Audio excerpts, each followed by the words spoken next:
This lesson is predominantly coming from this section of the Bible shown in the highlighted section of this chart.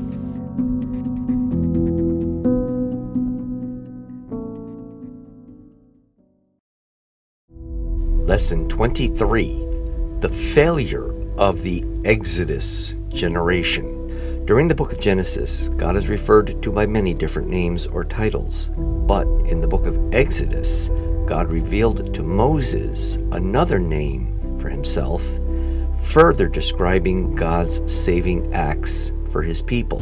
That name of God, which was so revered by the Jews, has not been written in complete phonetic spelling in the scriptures, and therefore, two main renderings of that name are used up to this day. Some say the correct pronunciation of that name is Jehovah. Others say the correct pronunciation of that name is Yahweh. Either way, both renderings are referring to the same God.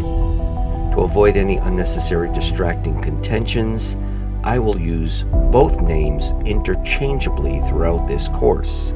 Getting on with the lesson, God demonstrated his presence to the Israelites through the quaking and smoking of the mountain, thunder, and an extremely loud, long trumpet blast combined with an audible voice.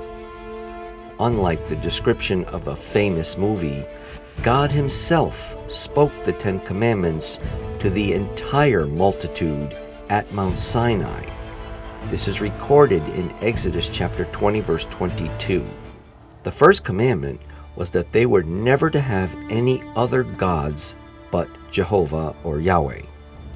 The second commandment was not to make any graven image of anything to worship or adore. Thus, God established the foundation for faith and worship was monotheistic, meaning anyone who believes in him must never believe in or worship any other God in any form or any manner. Without going into detail or expounding on each commandment, we will just briefly mention the other 8 commandments. Do not take God's name in vain.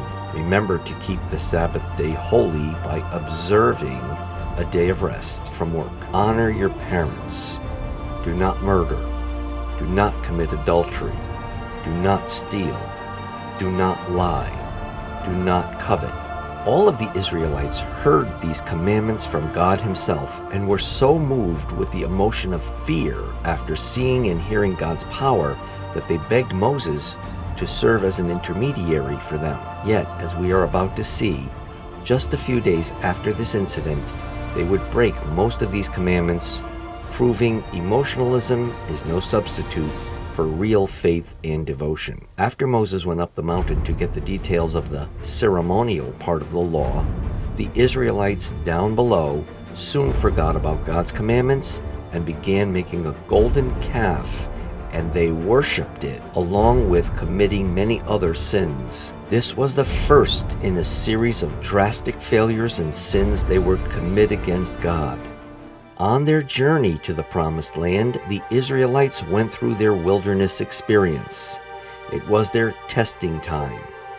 In addition to the 10 plagues in Egypt, the spectacular parting of the sea, the dramatic, undeniable demonstration God provided at Mount Sinai, there were other miracles and provisions in which God proved his love for them.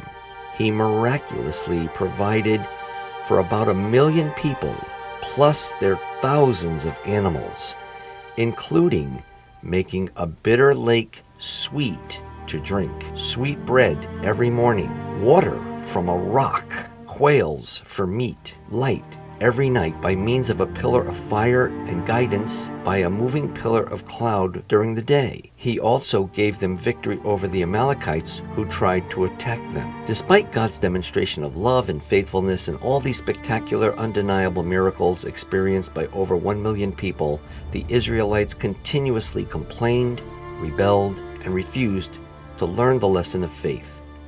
The last straw and fatal mistake for that entire generation was when God granted the Israelites their request to send 12 spies, one from each tribe, to search out the land of Canaan. After 40 days, the spies returned to the camp and gave their report. They confirmed that the land was good and very fertile with all kinds of crops, vineyards, and olive trees. However, 10 of the 12 spies said that the inhabitants were like giants compared to the Israelites. They conveyed the idea that the Israelites didn't stand a chance and that it was certain doom to try to conquer the land. The people started to panic and blamed Moses and even God, saying it was better to have died in Egypt than for them and their children to die at the hands of the Canaanites.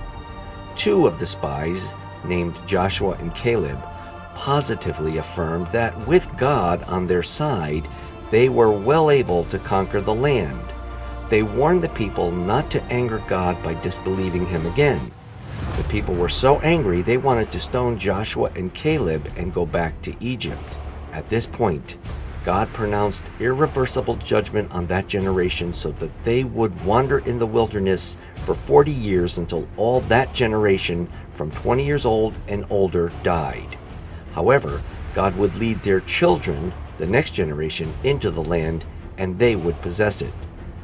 During those 40 years, that generation continued to sin and rebel against God, experiencing many severe judgments, yet never learning the lesson of faith. Interestingly, over 1,000 years later, the generation of Jesus Christ would make the same mistake after witnessing countless miracles by Jesus Christ. The lesson to be learned here is that seeing miracles does not always promote faith. If you determine that you will not believe God's word until after seeing a miracle, you are setting yourself up for a disaster.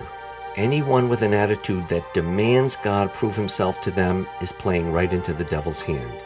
The only ones of that first generation who would be allowed to go into the promised land would be Joshua and Caleb, because they believed God.